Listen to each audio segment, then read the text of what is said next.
नमस्कार, आप देख रहे हैं बात मुद्दे की। मैं हूं अविनाश। कोरोना काल एमपी में सियासी उबाल। जी हां, कोरोना काल में इस वक्त एमपी में सियासी उबाल जारी है और जिस तरह की बयानबाजी चल रही है उससे सियासी हलकों में चर्चाओं का बाजार गर्म है। इसी सब मुद्दे पर हम आज अपने खास मेहमानों के साथ चर्चा करेंगे, लेकिन उसके पहले देखिए एक खास रिपोर्ट।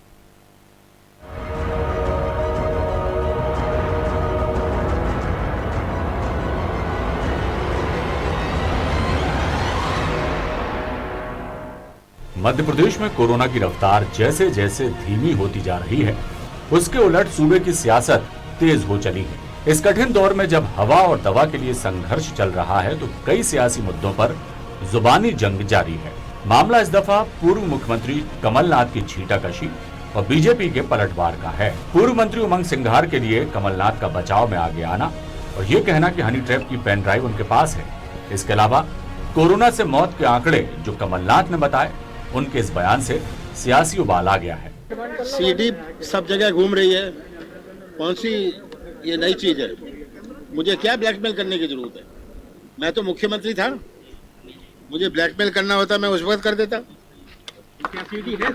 सीडी मेरे पास क्या, मेरे पास सबके पास है, बहुतों के पास है। आप पत्रकार वार्ता में मैंने कहा आप में से भी सबके पास है, सब चुप रहे। मैं मांग करता हूं गवर्नर से मध्य प्रदेश के कि इन पर 188 के तहत मामला दर्ज करें जो भय फैला रहे हैं समाज के अंदर। ये जो भारत का अपमान कर रहे हैं, राष्ट्रद्रोह या इससे संबंधित जो मामला कमलनाथ पे बनता हो वो मामला लगाए इस तरह के लोगों पर जो कि देश को और प्रदेश को बदनाम करने की कोशिश कर रहे हैं। अगर हिम्मत है कमलनाथ जी तो आप प्रमाण रखो या इस्तीफा दो, और आप प्रमाण रखोगे तो मैं। वो कह रहे हैं कि साहब ये डीएपी की रेट कम हो गई, इससे तो किसानों को लाभ मिलेगा। कमलनाथ जी उसको कहते हैं किसानों को लाभ तो मिलेगा, प्राइमरी ये तो है किसानों को लाभ मिलेगा, लेकिन सेकेंडरी ये है आग लगाओ, आग लगाने का मौका मिला है आग लगा दो। ये कमलनाथ जी कह रहे हैं। आप कौन है भैया? किसी गली के गुंडे हैं क्या आप? देश की बात हो या प्रदेश की, इस कोरोना जैसी महामारी से लड़ने के इस दौर में भी राजनीति चरम पर है। सरकार पर उंगली उठाने का कोई मौका विपक्ष, खासतौर से कांग्रेस, छोड़ नहीं रही है तो बीजेपी भी कम मुखर नहीं है। सवाल यही है कि आखिर इस घड़ी में भी मुद्दों को हवा देना क्या लाजमी है? News world desk.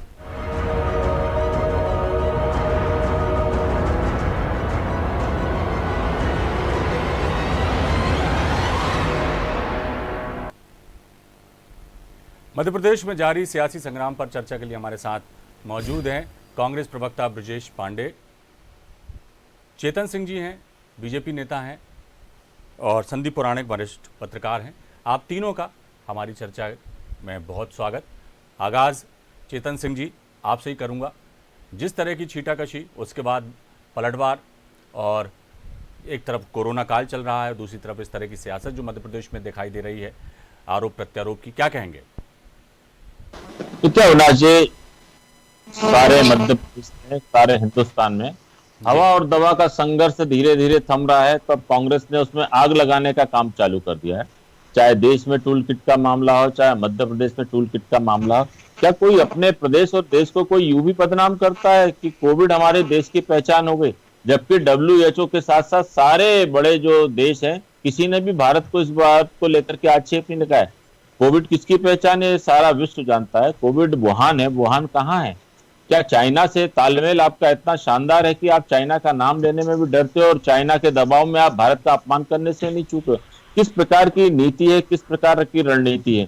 आज हम एक एक सांसों को जोड़ने का काम कर रहे हैं, एक एक दवाओं को लोगों तक पहुंचाने का काम कर रहे हैं, एक एक व्यक्ति को बचाने का काम कर रहे हैं। वहीं दूसरी तरफ आप इस प्रदेश में आग लगाने की बात कर रहे हो। किस तरह की आग लगाने की बात करो कमलनाथ जी? 1984 के सिख दंगों में आपका नाम इस आग लगाने में ही आया था। वो तो आपकी सरकार और आपकी सरकार की चतुराई थी जो आपको बचा लिया। आखिर इस देश को कितनी बार आग लगाओगे? 1947 के विभाजन में लाखों लाख लोगों को मरवा दिया, तब भी आपकी सीने की आग अभी ठंडी नहीं पड़ी है। क्या करना चाहते हो? हमारे धर्म को आप बदनाम करते हो, हमारे देश को आप बदनाम करते हो, हमारी भाषा को बदनाम करते हो, हमारी जाति को आप बदनाम करते हो। किसको नहीं आपने छोड़ा है? सोमनाथ मंदिर में अड़चने पैदा करने का काम आप करते हो, राम मंदिर में अड़चन पैदा करने का काम करते हो, धारा 370 को लेकर के आप बदनाम करते हो, CAA NCR को लेकर के इस देश को लोगों को बदनाम करते हो। आखिर ये वोट बैंक की राजनीति कहां जाकर के खत्म होगी? आप सियासत करिए, सियासत करने में कोई आपत्ति नहीं है, और जनहित के मुद्दे हैं तो निश्चित रूप से मैं तो कहता हूं जितना आप उठा रहे हो, अगर आपकी जगह मैं होता विपक्ष में तो उससे 4 गुना और ज्यादा ताकत के साथ उठाता। लेकिन उस राजनीति के मुद्दे में मैं मेरे देश और प्रदेश की जनता का अपमान नहीं करता, उनके मुद्दे के साथ राजनीति नहीं करता। अगर हकीकत है तो निश्चित रूप से संघर्ष करना चाहिए। और जिस प्रकार से हनी और मनी को लेकर के आपके सियासत में जो बयान है, मैं भी माननीय राज्यपाल जी से निवेदन करता हूं, मैं तो माननीय गृह मंत्री नरोत्तम मिश्रा जी से भी इस चैनल के माध्यम से निवेदन करता हूं कि जिस प्रकार पद और गोपनीयता की शपथ का जो उल्लंघन खुलेआम इन्होंने किया है, निश्चित रूप से ऐसे पूर्व मुख्यमंत्री पर कार्रवाई होना चाहिए और ऐसे वक्तव्य के आधार पर ऐसे नेता को जेल के शिकंजों के पीछे होना चाहिए। इसको लेकर के कोई इफ एंड बट से नहीं होना चाहिए। अगर हम बात करते हैं तो हम सरकार में हैं, हमारी सरकार में रहने के बाद जवाबदारी भी है, जिम्मेदारी भी है कि सरकारी दस्तावेजों की गोपनीयता भंग हो रही, सरकारी कामों की गोपनीयता भंग रही। आज अगर वो कहते हैं कि सीडी मेरे पास है तो हो सकता है कि सरकार के दस्तावेज भी उनके पास हो। क्या आप ब्लैकमेल करना चाहते हो? राजनीति में रह करके चरित्र हनन की राजनीति करके लोगों को ब्लैकमेल करके आखिर कांग्रेस किस प्रकार की राजनीति का उदाहरण पेश करना चाहती है, ये देश और प्रदेश की जनता को आपको बताना पड़ेगा। जी ब्रजेश जी, जनहित के मुद्दों पर यदि कोई सवाल उठाए जाए सरकार से तो समझ में बात आती है, और इस वक्त मुद्दा सिर्फ एक ही है कि हर हाल में कोरोना महामारी से जूझ रही प्रदेश की जनता को राहत देना और उनके इलाज के लिए बेहतर उपाय करना सरकार कर भी रही है। लेकिन इन सब बातों से इतर जब बात एक दूसरे पर आरोप लगाने की हो जाती है, आक्षेप लगाने की हो जाती है, तो गले नहीं उतरती ये बात। क्या कहेंगे आप? देखिए अविनाश जी, बहुत सीधी सी बात, आदरणीय श्री कमलनाथ जी पवन पुत्र हनुमान जी के भक्त। हनुमान जी के बारे में कहा जाता है कि संकट कटे मिटे सब पीरा, जो सुमिरे हनुमत बलबीर। और कमलनाथ जी ने इसके मामले में जितनी भी बातें किया है, उन्होंने उसकी रिकॉर्डेड बातें की है और कहा है, ऑन द रिकॉर्ड बात किया है। उन्होंने कहा है इस समय जब देश के अंदर कोरोना का ग्राफ बहुत बढ़ा हुआ है, सरकार आंकड़े छुपा रही है, मुक्तिधाम जो है वहां के आंकड़े जो है प्रदेश के गृह मंत्री जी के पास हो, उसको जारी करें। शमशान के आंकड़े सर प्रदेश के उनके पास हो, गृह मंत्री जी जारी करें, क्योंकि इन्हीं के पास रजिस्टर होता है। तो कहीं अगर मैं गलत हूं तो मैं उसके लिए माफी भी मांगने को तैयार हूँ। तो सरकार या नरोत्तम मिश्र जी क्यों आंकड़े जारी नहीं कर रहे हैं कि कितने लोग कैजुअलिटी हुई है? दूसरी बात, जिस तरह की तारीफ पीठ थपथपाया था नरेंद्र मोदी जी ने और कहा था कि कोरोना के नियंत्रण को लेकर के मध्य प्रदेश की सरकार काफी हद तक सफल रही है। हम समझते हैं कि इन सब चीजों से इधर सबसे बड़ी बात यह है कि आज हम लोगों को इस बात को देखना है कि जो ब्लैक फंगस का खतरा है और उसके बाद जो व्हाइट फंगस पटना में 4 लोगों की कैजुअलिटी हो जाती है, ये सारे खतरे को देखना है। जहां तक भारतीय वेरिएंट कोरोना की बात आई है, अब आप मुझको एक बात बताइए, अभी मेरे काबिल मित्र भाजपा के प्रवक्ता कह रहे थे कि जो है वो टूल किट के मामले में बीजेपी को बदनाम करते हैं। अरे भाई, टूल किट ट्विटर में लेकर के सबसे पहले तो संबित पात्रा जी आए, उन्होंने कांग्रेस को राहुल गांधी का नाम लेके कांग्रेस का ये चल रहा है, ये कांग्रेस का टूल किट है। आप इस समय ट्विटर की लड़ाई लड़ना क्यों चाहते हो जब देश इतनी बड़ी महामारी से जूझ रहा है? सवाल वही तो है, वही सवाल है ब्रजेश जी, बात वही है कि जहां एक वक्त सुनिए तो बात तो हम ये कहना चाह रहे हैं, बिल्कुल आप बिल्कुल सही कह रहे हो, और यही बात हम भी कहना चाह रहे हैं कि जनहित के मुद्दों, चेतन सिंह जी भी तो कह रहे हैं कि जनहित के मुद्दे हो तो बात समझ में आती है, लेकिन जनहित के मुद्दों से इतर जब बात कुछ और होती है, व्यक्तिगत आरोप लगाने वाली बात होती है, सरकार पर इस तरह की बातें की जाती हैं, तो ये कहां तक लाजमी है? यही तो बात है। यदि सरकार कहीं विफल हो रही है, कहीं यदि कुछ कमी और खामी रह जाती है, उस पर यदि विपक्ष सवाल उठाए तो बात समझ में आती है। लेकिन कहीं हनी ट्रैप का मामला उठ रहा है तो कहीं अपने से मौतों के आंकड़ों पर बात हो रही है, कई तरह की जो इस तरह की बातें हैं, ये इस वक्त क्या लाजमी है इस काल में? यही तो सवाल भी है, और आप भी यही कह रहे हैं कि जनहित के मुद्दों पर बात करना चाहिए, तो करिए आप, उस पर आपका अधिकार भी। मुझे भी पूरा 20 सेकंड का समय दीजिए, मैं अपनी बात तो पूरी कर लूं। मैं आपसे कृपा पूर्वक आग्रह कर रहा हूं। मैंने ये कहा कि ये बात जो है देश के बड़े अखबार, विदेश के अखबारों में खबर छपती है कि अब वो लोग कोई भी टैक्सी ड्राइवर जो भारतीय बाहर विदेश में सर्विस करते हैं, जो टैक्सी चलाते हैं, उनकी टैक्सी में कोई बैठने को तैयार नहीं हो रहा। आखिर ये बदनाम कौन कर रहा? कांग्रेस बदनाम नहीं कर रही है। आईसीएमआर WHO की रिपोर्ट कह रही है कि ट्रंप की जब भारत आए अहमदाबाद के बाद, जब एस स्ट्रेन का कोरोना हुआ और दूसरी वेव का कोरोना हुआ, जिसमें सरकार फेलियर हुई, लगातार धार्मिक आयोजन कराई, लगातार रैलियां हुई चुनावों की, उसके बाद का जो स्ट्रेन है ये बहुत खतरनाक स्ट्रेन है। इसी बात को लेकर के तो आईसीएमआर ने कहा है। दूसरी बात ये कि जो लोग विश्व गुरु बनने का दावा करते हैं, 6.60 लाख वैक्सीन के निर्यात जो है उन्होंने कर दिया, तो क्या इससे हम कोरोना की लड़ाई की जंग जीत गए? अभी हमारे देश के मध्यम वर्गीय समाज, व्यापारी समाज, किसान, युवा, बेरोजगार, नौजवान, ये सब बहुत परेशान है। अर्थव्यवस्था पूरी तरह चौपट हो चुकी है। कई लोगों ने अपनों को खो दिया है और आगे आने वाला समय कैसा होगा इकोनॉमी को लेकर के हम समझते हैं बहुत अंधकार में समय दिख रहा है। ये अच्छी बात है कि मध्य प्रदेश सरकार इस पर पहल कर रही है और जून से जो है वो खुलने जा रहा है, जून से धीरे धीरे करके खुलने जा रहा है। कहीं ना कहीं इसमें देखना पड़ेगा, लेकिन अगर जी क्या बताए कब्रिस्तान शमशान में जो कैजुअलिटी हुई, सरकार को इसको बताने में हर्ष नहीं होना चाहिए कि हाँ हमने इतने लोग खोया, ये हुई है, हमसे कमी हुई है, हमारी गलती हुई है। इसमें कुछ भी गलत नहीं है। इसमें किसी तरह से नरोत्तम मिश्र जी को कूद कर नहीं आना चाहिए था। और नरोत्तम मिश्र जी 188 के तहत मामला दर्ज करने की बात कहते हैं, राष्ट्रद्रोह का मुकदमा ऐसा दर्ज नहीं होता है। आप जब कमलनाथ जी कह रहे हैं कि अगर मैं गलत हूँ तो आप मेरे खिलाफ मुकदमा कायम नहीं, करो, आप ब्रजेश इसके लिए जी, क्षमा मांगूंगा। तो सरकार को करना चाहिए ना, जहां अगर कुछ गलती कर रहे हैं। लेकिन मुझको एक बात बताइए कि 52 जिलों में 1,27,100 जो है वो जलाए गए और ये मार्च अप्रैल के मुक्तिधाम का रिकॉर्ड है। हम समझते हैं 80% लोगों की मृत्यु हुई। तो जो चीज नरोत्तम मिश्र जी बार बार कह रहे हैं, इसके लिए उनको सरकार के साथ बैठ के तालमेल करके कोई बयानबाजी करना चाहिए। प्रदेश के स्वास्थ्य मंत्री कुछ कह रहे हैं, मुख्यमंत्री जी के बयान कुछ और होते हैं। ये कहीं ना कहीं थोड़ा कंफ्यूजन क्रिएट करते हैं। और दूसरी बात ये समझना चाहिए, जो पेन ड्राइव की बात किया हमारे मित्र ने, पेन ड्राइव कमलनाथ जी ने कहा मेरे पास क्या, कई पत्रकार मित्रों के पास है। सच बात है, कई लोगों के पास वो पेन ड्राइव होगी। और आप किसी लेकिन ठीक है, एविडेंस बनता है, एविडेंस ऐसे नहीं बनता। आप खुद इतने बड़े विद्वान अधिवक्ता भी हैं जो है अविनाश जी, आप भी जानते हैं क्रिमिनल एविडेंस ऐसा नहीं बनता। पुरोहित साहब भी बैठे हुए हैं। लेकिन जब एक बात है जी वाले मसले पर जब उनका सवाल यही है, सवाल यही है और उसकी माँ कह रही है कि नहीं इसमें उमंग सिंह का कोई कसूर नहीं, सुप्रीम कोर्ट की गाइडलाइन, तो आप उनके खिलाफ मुकदमा कैसे कायम करेंगे? तो कई चीजों में राज्य सरकार का जो विषय है वो बहुत हट करके है। अभी आपदा प्रबंधन कानून जो है उसको लागू करने की जरूरत है। अभी हमको रेमडेसिविर एक्सपोर्ट करने की आवश्यकता है, ऑक्सीजन के निर्यात करने की आवश्यकता है। मैं समझता हूँ अभी इन सब मुद्दों को लेकर लड़ाई लड़ने की यही बात तो हम भी कह रहे हैं कि यदि जनहित के मुद्दे हैं तो उस पर लड़िए, बोलिए, घेरिए सरकार को। वही तो सुनिए तो आप ब्रजेश जी, सरकार को दिखा रही है, कृषि मंत्री जी बीच में कूद पड़ते हैं। कई मसलों पर शिवराज सिंह जी उनकी बात मान जाते हैं। हनी ट्रैप के लेके पेन ड्राइव का मामला उछाल दिया गया, कहीं टूल किट का मुद्दा उछाल रहे हैं। चलिए ब्रजेश जी, आप चर्चा को आगे बढ़ाते हैं। अगर मैं होता तो चर्चा को ज्यादा उठाता। विपक्ष का काम है मुद्दे उठाना, आप जहाँ गलती करोगे हम ना उठाएंगे तो कौन उठाएगा? आपको चर्चा को आगे बढ़ाते हैं। ब्रजेश जी, संदीप जी क्या कहेंगे? देखिए, काल बड़ा कठिन है, कोरोना का ये काल है, लोगों की मौत हो रही है, ये बात सही है, अव्यवस्थाओं की बात भी सामने आ रही है, स्थितियां सुधर रही हैं, ये हम कह सकते हैं जी। लेकिन कमलनाथ ने जो आरोप लगाया है कि 1,02,000 कोविड से मौत हुई है, जो उनका कहना है, दावा भी है कि ये आंकड़े हमने इकट्ठे कराए हैं शमशान घाट और कब्रिस्तान से।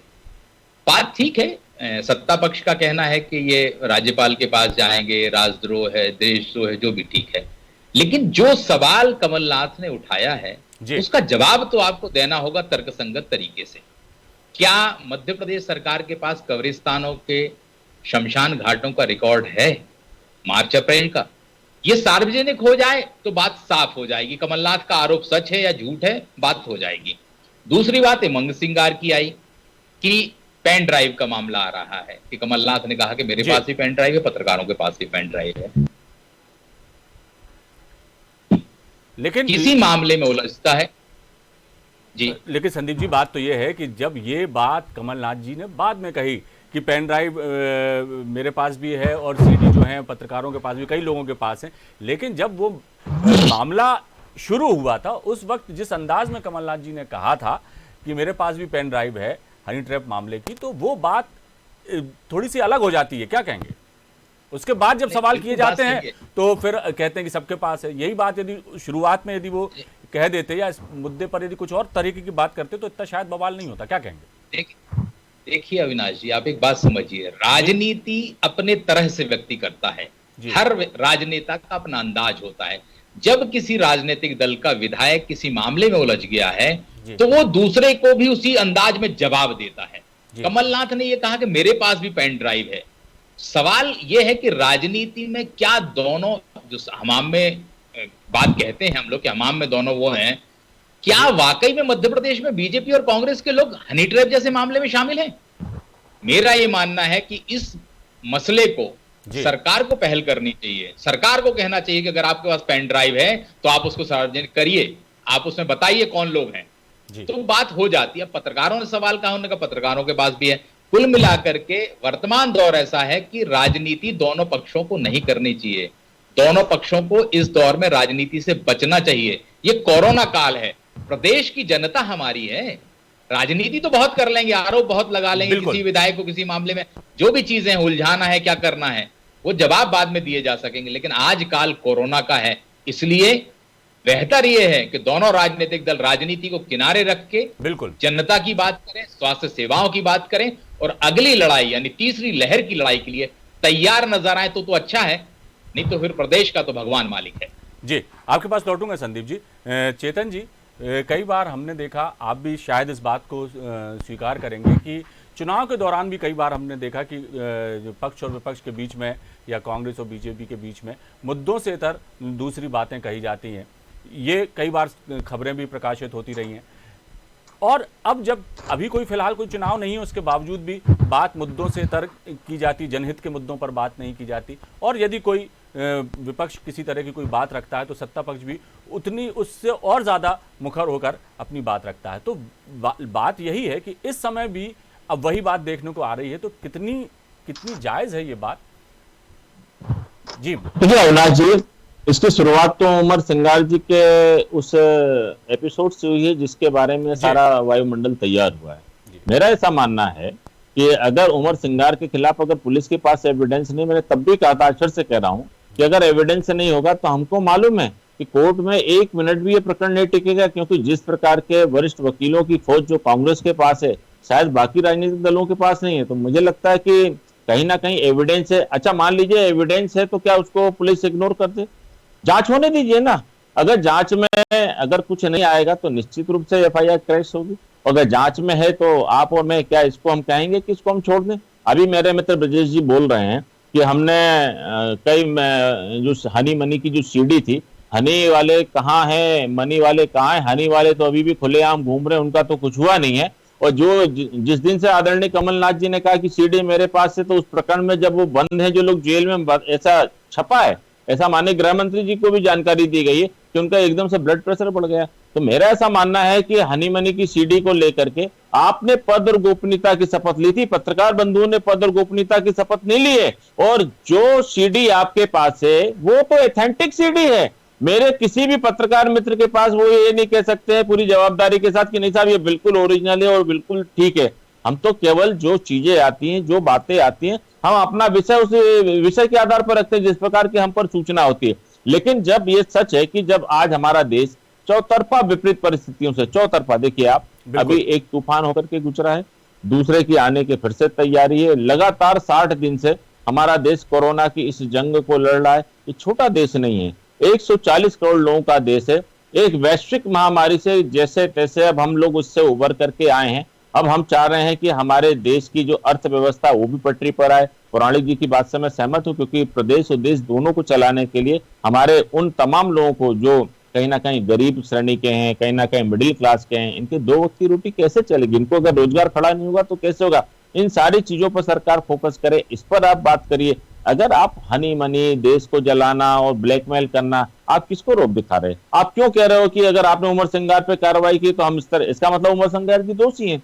आप खुद ही अपने विधायक को दोषी साबित करने पर तुले हो। आप हमसे कहते हो कि हम गलत इंटरप्ट कर रहे हैं। भैया, इस प्रदेश के लाडले नेता आदरणीय शिवराज सिंह चौहान जी, इतना तय मान करके चलिए कि वो किसी भी साधारण आदमी को गलत धारा में बंद करने की अनुमति नहीं देंगे। तो ये तो उमर सिंगार जी पूर्व मंत्री हैं, विधायक हैं, और इसको लेकर भी कोई संशय नहीं है कि कमलनाथ जी के जिस प्रकार के रिश्ते आदरणीय मुख्यमंत्री जी से हैं, तो इसमें तो कोई संशय है नहीं कि वाजिब बात को कोई माननीय मुख्यमंत्री जी इग्नोर करेंगे। निश्चित रूप से एक सेकंड में उनकी बात को सुना जाएगा। इन सारी चीजों को लेकर के इस प्रकार से सीडी का प्रकरण खोलने की जरूरत नहीं है। आज जरूरत है हमारी अर्थव्यवस्था की। कोरोना में जो जो परिस्थितियों से, जिन परिस्थितियों से लोग गुजरे हैं, उनके हालचाल जानिए, उनकी त्रासदी को पूछिए कि क्या हुआ, क्या बीता। इस पे अगर कोई शोध करे, कोई बात करे, तो मुझे बड़ी प्रसन्नता होगी। यही हम भी सोचते हैं, यही हम लोगों की भी सोच है चेतन सिंह जी कि इस कोरोना काल में जो हमने खोया है, जितना नुकसान हुआ है, जान का, माल का, आर्थिक गतिविधियां ठप पड़ गई हैं, लोगों के पास जो है कई आर्थिक दिक्कतें का सामना कर रहे हैं, रोज कमाने खाने वालों के सामने कई तरह की दिक्कतें हैं। इन सब चीज़ों पे बात की जाए और किस तरह से इस देश को, इस प्रदेश को पटरी पर लाया जाए, उसकी अर्थव्यवस्था को पटरी पर लाया जाए, लोगों की जिंदगी को पटरी पर लाया जाए, और जिन्होंने बहुत कुछ खो दिया इस कोरोना काल में, उनके जख्मों पर किस तरह से मरहम लगाया जाए। इस दिशा में भी यदि विपक्ष सरकार का सहयोगी बने, अपने सुझाव दे और उस दिशा में हम आगे बढ़े तो ज्यादा बेहतर होगा। इस बात से इत्तेफाक रखते हैं ब्रजेश जी? देखिए अविनाश जी, विपक्ष के रूप में कांग्रेस हमेशा सरकार के साथ सकारात्मक सहयोग करती है। अभी हमारे मित्र ने बहुत सारी बातें कर दिया उमंग सिंगार जी के बारे में, जिस पर मैं कई डिबेट में बोल चुका हूँ, आज इसको मैं रिपीट नहीं करना चाह रहा, लेकिन मैं इन्हें एक बार पुनः बताना चाह रहा हूँ अपने मित्र को कि कांग्रेस के विधायकों का एक प्रतिनिधि मंडल कमलनाथ जी से मिलने गया। इस बात को प्रामाणिक साहब भी जानते हैं। उन्होंने कहा कि साहब ये गलत तरीके से उमंग सिंगार जी को फंसाया जा रहा है, जबकि जबलपुर हाई कोर्ट की रूलिंग ये कहती है और सुप्रीम कोर्ट की रूलिंग ये कहती है कि इसमें इसके खिलाफ कोई भी केस नहीं बनता है। और जो इंटरप्रिटेशन आपने बताया अभी हमारे चेतन सिंह साहब ने, ये इंटरप्रिटेशन नहीं है। तो कमलनाथ जी ने इस सिलसिले में जो है मुख्यमंत्री से बात किया, कहा कि भाई अगर कोई व्यक्ति निर्दोष है तो उसके खिलाफ इस तरह का एफएस नहीं बनता। आपने कहा कोर्ट में ट्रायल में उड़ जाएगा, यही बात कमलनाथ साहब ने कहा। मुख्यमंत्री जी ने सहर्ष स्वीकार किया कि हाँ बिल्कुल ठीक बात है। अब ये सब बातें खत्म हो गई, उसके बाद नरोत्तम मिश्र जी कूद पड़ते हैं। उन्हें लगा कि एक वर्तमान मुख्यमंत्री, एक पूर्व मुख्यमंत्री के बीच में इतने अच्छी तरीके से संवाद क्यों हो रहा है? गलत है, क्योंकि देखिए जिस तरह की बातें ये हुई हैं इस पूरे वायुमंडल को खराब करने के बाद, शुरुआत पश्चिम बंगाल के चुनाव से हुआ। मोदी जी ने कह दिया कि वैक्सीन का टीका देश के अंदर तैयार है। अरे बात जल्दी खत्म करिए, झूठ बोलते हैं। आज हमारे सरकार की प्रायोरिटी होनी चाहिए कि इंजेक्शन का बफर स्टॉक हो, हमारे सरकार की प्रायोरिटी होनी चाहिए केयर सेंटर बनने चाहिए, ऑक्सीजन की कोई कमी नहीं होनी चाहिए, क्योंकि जो तीसरी वेव आने वाली है इस पर इस सब चीजों को ध्यान रखना पड़ेगा। और इसके लिए मैं अपने मुख्यमंत्री शिवराज सिंह जी को बधाई दूंगा। चर्चा का समय हमारे पास कम है ब्रजेश जी, संदीप जी की भी बात सुन लें पड़ेगी। और जिस चीज को लेकर लगातार कोर्ट, सुप्रीम कोर्ट आपको आगाह कर रहा है, इसकी संपूर्ण तैयारी होगी, तभी जाकर के इस जंग से हम लड़ाई जीत सकते। इस पेंडेमिक से हमें निकलना बहुत जरूरी है और आगे किस तरह से हम प्रदेश को प्रगति पथ पर ले जाएं, वो बहुत ज्यादा जरूरी चीजें हैं और यही होना भी चाहिए। चेतन सिंह जी का भी यही मानना है और कमोबेश आप भी यही सब कुछ कह रहे हैं कि सरकार को अभी इस वक्त पीड़ित मानवता की सेवा की लिए आगे आना चाहिए। बाकी बातें बाद में हो तो ज़्यादा बेहतर है, यही हमारी चर्चा का विषय भी है। संदीप जी, संक्षेप में हम चाहेंगे कि आप अंतिम प्रतिक्रिया दें इस पूरी ही चर्चा पर। देखिए ये बात सही है कि राजनीतिक दलों को मिलकर साथ आना चाहिए, समन्वय बनाना चाहिए। कोरोना बड़ी लड़ाई है, आप ये मान के चलिए कि इसने हमारी पिछले समय अर्थव्यवस्था को चौपट किया, वर्तमान समय में भी यह किया। और अगर हम राजनीतिक दल के लोग राजनीति करते रहेंगे, दूसरे मसलों पे ज्यादा ध्यान देंगे, तो तीसरी लहर में जो नुकसान होगा उसकी भरपाई हम कई वर्षों में पूरी नहीं कर पाएंगे। इसलिए जरूरी है कि हाथ से हाथ मिलाएं और साथ मिलके आगे बढ़ें ताकि हम कोरोना को परास्त कर सकें। बिल्कुल, परास्त तभी कर सकते हैं जब सारे लोग साथ होंगे, अकेले कोई परास्त नहीं कर पाएगा। ये बिल्कुल, ये सबकी जवाबदारी है, जनता की भी जवाबदारी है, सरकार की भी है और विपक्ष की भी है। पीड़ित मानवता की सेवा के लिए इस वक्त हम आगे आए और इस संकट को हम किस तरह से दूर कर पाएं ये ज़्यादा ज़रूरी है और सियासत तो है, होती रहेगी। बहुत बहुत शुक्रिया चेतन जी आपका इस चर्चा में हिस्सा लेने के लिए। संदीप जी आपका बहुत शुक्रिया, ब्रजेश जी आपका बहुत शुक्रिया। कोरोना काल, एमपी में सियासी उबाल, ये था हमारी चर्चा का विषय और इस पर हमारे खास मेहमानों ने अपनी अपनी राय रखी। होना यही चाहिए कि तमाम राजनीतिक या दलगत राजनीति से ऊपर उठकर हम लोगों की सेवा के लिए आगे आएँ और इस कोरोना काल का जो संकट जो हमारे सिर पर मंडरा रहा है उसे किस तरह से दूर किया जाए और लोगों को इससे किस तरह से मुक्ति मिल सके, ये ज़्यादा अहम है। फिलहाल दीजिए इजाज़त, बने रहिए आप हमारे साथ। खबरों का सिलसिला लगातार जारी है। नमस्कार।